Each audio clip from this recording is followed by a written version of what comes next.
Hello friends, स्वागत है आपका अपने यूट्यूब चैनल में। और यूपीसीएस मींस डेली आंसर राइटिंग का आज हमारा 17th डे है। इससे पहले की 16 वीडियो अगर आपने नहीं देखे तो आप जाके हमारी प्लेलिस्ट चेक कर सकते हैं। आज का क्वेश्चन होगा हमारा जीएस1 से। आइए शुरू करते हैं। आज का हमारा क्वेश्चन है highlight the achievements of ancient Indian in fields of science and technology. हमें एंशियंट इंडियंस की कंट्रीब्यूशन बतानी है, उनकी अचीवमेंट बतानी है साइंस एंड टेक्नोलॉजी के फील्ड में। देखिए, अगर हम प्रेजेंट डे की बात करें तो आज हमारे पास इतने ज़्यादा साइंटिस्ट अवेलेबल नहीं है जो हमारे देश का नाम रोशन कर सकें, लेकिन हम इंट्रो में लिख देंगे। लेकिन अगर एंशियंट टाइम्स की बात करें तो हमारे पास ऐसे बहुत से नाम थे जो कि अपने हर फील्ड में वो अग्रणीय थे। आप आईबीसी की बात करें तो जो प्लानिंग थी उससे ही देख के पता चल जाता है कि हमारा साइंस कितना डेवलप था इंडस वैली सिविलाइजेशन के टाइम से ही। तो इस क्वेश्चन में हम देखेंगे, हम हर फील्ड में देख लेंगे और कौन कौन से इंडियन हैं जिन्होंने अपनी अपनी फील्ड में नाम रोशन किया। मैथमेटिक्स में देख लेंगे, मेडिसिन में देख लेंगे, माइनिंग, फिजिक्स एंड एस्ट्रो में और मिसलीनियस में, और लास्ट में हम कंक्लूड कर देंगे।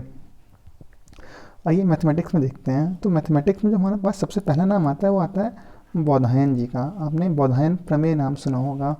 जो पाइथागोरस थ्योरम हम लोग पढ़ते थे, यानी कि किसी भी राइट एंगल ट्रायंगल में जो हाइपोटेन्यूज का स्क्वायर होगा वो उसकी लेंथ का स्क्वायर और उसकी ब्रेथ का स्क्वायर का बराबर होगा सम के।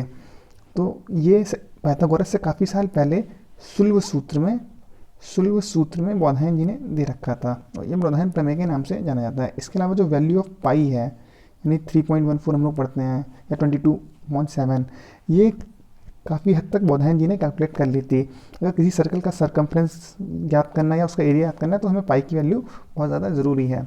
तो ये बोधायन जी का कॉन्ट्रीब्यूशन था। इसके अलावा हमारे पास अगर मैथमेटिक्स की बात करें तो हमारे पास सेकेंड नाम आता है आर्यभट्ट जी का। उनकी बुक थी आर्यभट्टिया। आर्यभट्टिया में उन्होंने ज़ीरो की जो डिस्कवरी की है वो आर्यभट्ट जी ने ही की है।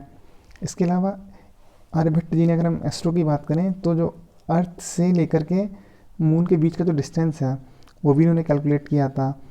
इसके अलावा जैसे अब ज़ीरो पता चल गया तो ज़ीरो से हम क्या करेंगे, नेगेटिव न्यूमेरियल्स, जो नेगेटिव न्यूमेरियल्स हैं उनके बारे में भी थोड़ी बहुत जानकारी हमें आर्यभट्ट जी से मिलनी शुरू हो गई थी।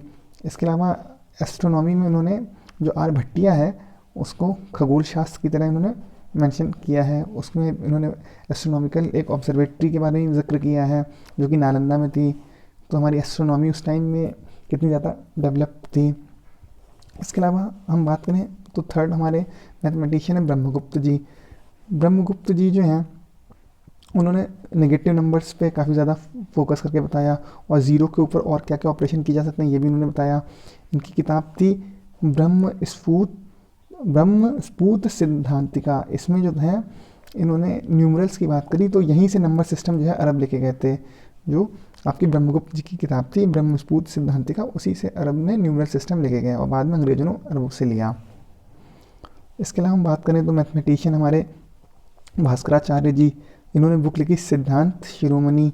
सिद्धांत शिरोमणि में उन्हें क्वाड्रेटिक इक्वेशन को सॉल्व करने के लिए साइक्लिक मेथड की बात करी। और इनकी बुक में भी 4 सेक्शन थे जिसमें ज्योग्राफी, अरिथमेटिक, अलजेब्रा, इसके अलावा और इन्होंने प्लानिंग की बात करी। इनकी बुक का एक पार्ट था लीलावती जो कि अरिथमेटिक के नाम से फेमस थी। इसके अलावा महावीराचार्य जो कि एक जैन गुरु थे, उन्होंने बुक लिखी गणित सार संग्रह। इसमें उन्होंने क्वाड्रेटिक इक्वेशन कैसे सॉल्व करते हैं उसके बारे में बताया। तो ये सारे मैथमेटिशियन थे हमारी मैथ्स। देखिए, मैथमेटिक्स को एक तरह से साइंस भी कहा जा सकता है और आर्ट भी कहा जाता है, और ये अपने में भी एक इंडिविजुअल फील्ड भी है। तो मैथमेटिक्स से फील्ड की कंट्रीब्यूशन हमने बता दी है। अब हम आ जाएंगे मेडिसिन की बात कर लें। तो अगर हम मेडिसिन की बात करें तो मेडिसिन में हमारे पास 2 नाम आते हैं, एक आता है सुश्रुत जी का, एक नाम आता है आपके पास चरक जी का। इसके अलावा आयुर्वेद तो आज भी इतना ज़्यादा पॉपुलर है। तो एक आयुर्वेद पे ही ट्रिटाइज है ऐत्रेय संहिता का आप जिक्र कर दीजिए। चरक को बोला जाता है कि जो आपके आयुर्वेदिक मेडिसिन है उसके फादर चरक जी ही हैं, और जो आपके यहाँ मॉडर्न सर्जरी है उसके फादर सुश्रुत जी हैं। प्लास्टिक सर्जरी का भी क्रेडिट सुश्रुत जी को जाता है। सुश्रुत जी की बुक आप लिख दीजिए सुश्रुत संहिता। तो ये हो गया मेडिसिन का फील्ड में। अगर हम माइनिंग की बात करें तो जैसे गुप्ता पीरियड में जो है वारामिहिर हुए, उन्होंने क्या किया, हाइड्रोलॉजी की बात करी, जियोलॉजी की बात करी। इसके अलावा इन्होंने इसके अलावा अगर हम नागार्जुन की बात करें, जो नागार्जुन जी थे, उन्होंने क्या रस रत्नाकर की किताब लिखी, जो कि एक ट्रेटाइस था, रस रत्नाकर। उसमें क्या था, इन्होंने मेटल के एक्सट्रैक्शन के बारे में बात किया, मेटल के एक्सट्रैक्शन के बारे में बात किया। तो ये माइनिंग में आ जाएगा।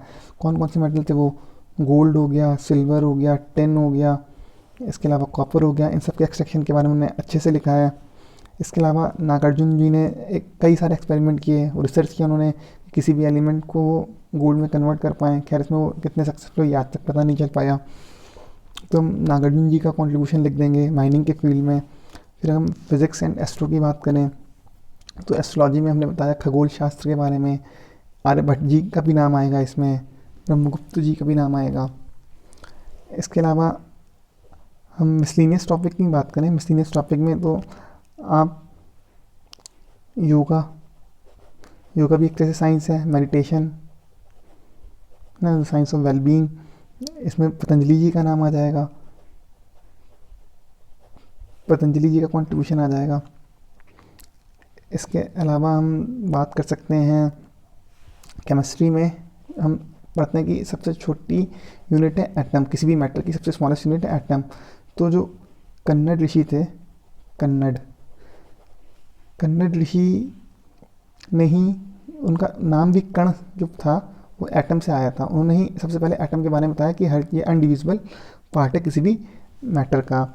अगर हम इंडियन फ़िलासफ़ी के स्कूल की बात करें तो हम सबने पढ़ा है कि 6 स्कूल हैं इंडियन फ़िलासफ़ी के, उसका ही एक स्कूल है वैशेषिक।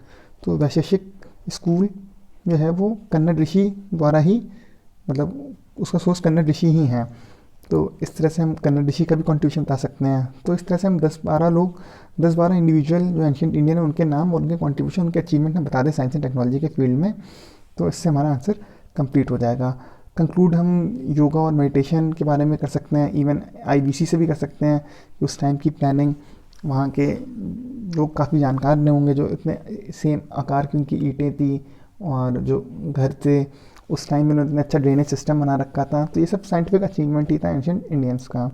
इन लाइन पे हम कंक्लूड कर सकते हैं कि हमें अपने पास से सीखना चाहिए। और जो इंडियन स्कूल जो साइंस कांग्रेस होती है हर साल, तो उसमें भी इन पे काफ़ी ज़्यादा मतलब विचार विमर्श होता है कि हम कैसे अपना पास से सीख सकते हैं, और हमें अपने पास से सीखना भी चाहिए क्योंकि हमारा पास काफ़ी एडवांस था, उसके कंपैरिजन आज हम इतने ज़्यादा एडवांस नहीं हैं।